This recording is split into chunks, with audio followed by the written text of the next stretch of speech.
Rita Patrícia is a 27-year-old young woman who has played bocce since childhood. Due to having cerebral palsy, she learned early on that achieving her goals requires perseverance and never giving up. She was a national bocce champion and is currently a history teacher. Trying to of how what does sports mean to you? Well, bocce means a lot to me because it has proven to me that I can do hard things. I can always be myself and achieve more and more. I can always prove to myself and to others that I can do hard things. For those who don't know bocce, could you brief, briefly tell us what this sport involves?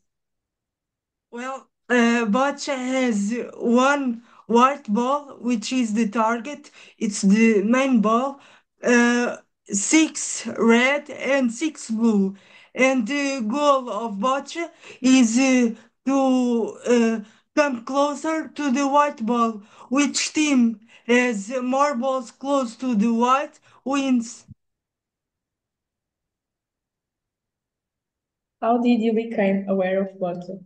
And when did you decide you wanted to be a bocce athlete? Well, I experimented Bocce with 6 years old. I thought it was a very fun game to play, and because it involves a lot of strategy, it allows me to think deeper and to think of solutions that other players can't do. So it allows me to always have deep thinking and be the best version of myself. How encouraged you to practice this sport? Uh, well, first of all, my family, my parents, my friends at school, and myself, because once I realized I was actually good at it, and I could even become better, I wanted to play this sport and do the best I can and be the best. What are the biggest challenges an athlete can face? Well, first of all, we have to deal with the pressure, not just of others, but mainly ourselves, which means we have to meet somewhere in the middle because you have to know that you can do it, but also you can't push yourself to the limit where you break. So you have to find some healthy middle where you can always give your best, but not push yourself to the breaking point. What is the training routine of a competitive athlete in Portugal? Well, first of all, like all athletes, I think we should have a balanced diet. We should take care of what we eat, and we should always be there at training, giving your max, allowing yourself to make mistakes, but also, as I said, push yourself always to be at your best. How does an athlete like you prepare for a competition? Well, it's basically a mental process because you have to know that you can do it, you can win that game, but also you have to know that within yourself there is a margin for error. So you have to really balance it out in a way that no, you can do it, but also know that you are allowed to fail. How do you deal with pressure and expectations before a competition? Well, I think the biggest pressure sometimes can come within ourselves. So I think the trick is always to have a calm mind and know that you can do it. That you are unequal to your opponent, and just let your training and let your learning do the rest. What have been your greatest achievements in boccia?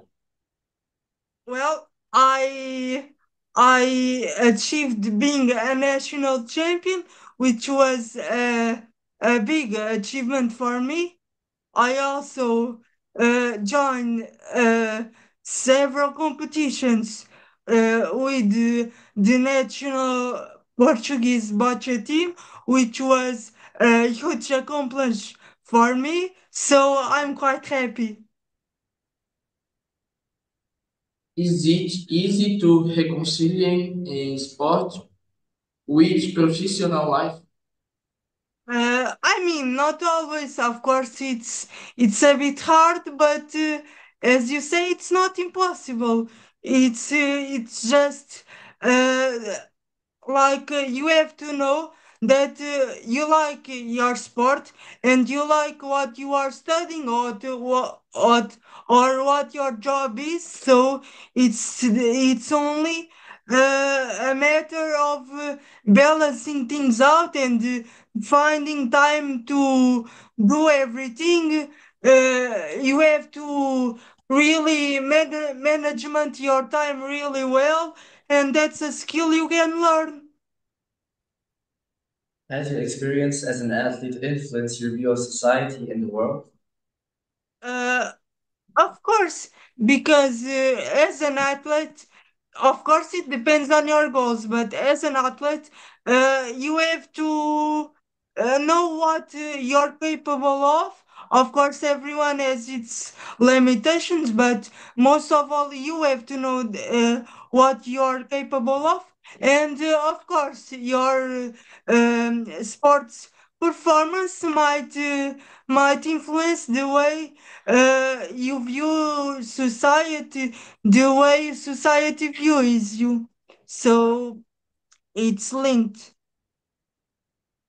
What are the biggest obstacles that an athlete with disability faces?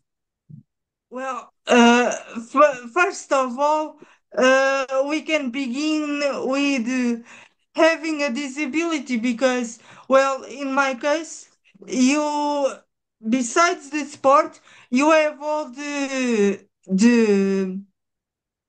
stuff that you have to move around with you, like a wheelchair, like your ball set, your bocce set. So the time that you need to prepare everything and the anticipation that you have to have in order for everything to go smoothly, it has to be way larger because we are dealing with the wheelchairs, and in my case I need a person that can be with me to help me at the things I can do, even in Bosch. So it's um, it's uh, it's an obstacle, but you have to really understand the logistics. But once you understand it, it is achievable, of course. Do you believe that society recognizes the potential of athletes and that disabilities? Sadly, I believe not yet because I give you one example. Everyone on TV watches the Olympics, but not everyone watches the Paralympics. So you see, just for these examples, you see the difference. I wish people came to understand that people with disabilities are equally capable as people without disabilities. So it sends an important message, and I believe that's the importance of sports with people with disabilities is also to show the society that we can be good, that we can be better. Do you believe that society values the Paralympic Games in the same way as the Olympic Games? No, no, I don't believe so. Sadly, I wish it was equally, but in my view, it is not because many people even don't know what we are doing there. Which sports do we play? How do you play it? And I don't believe also that the recognition from society is the same because, for example, with the Olympic athletes, everyone goes and see them. But with the Paralympic athletes, that doesn't happen. It is just the families, which is very sad, in my opinion, of course. What advice would you give to a young person with disabilities who wants to pursue a career in sports? I mean, of course, when you are younger, it can be scary because, of course, you want to be at your best. You want to do everything in your power to reach the goal you have. But my advice to them is don't give up. It's normal to be afraid. You have to push past that fear, and then great things will happen and can happen. I want them to know that it's not because of their disabilities that they can't do things. They can do things, and they will be great if they put the work. Also, again, thank you very much for the interview. My pleasure. Thank you for having me.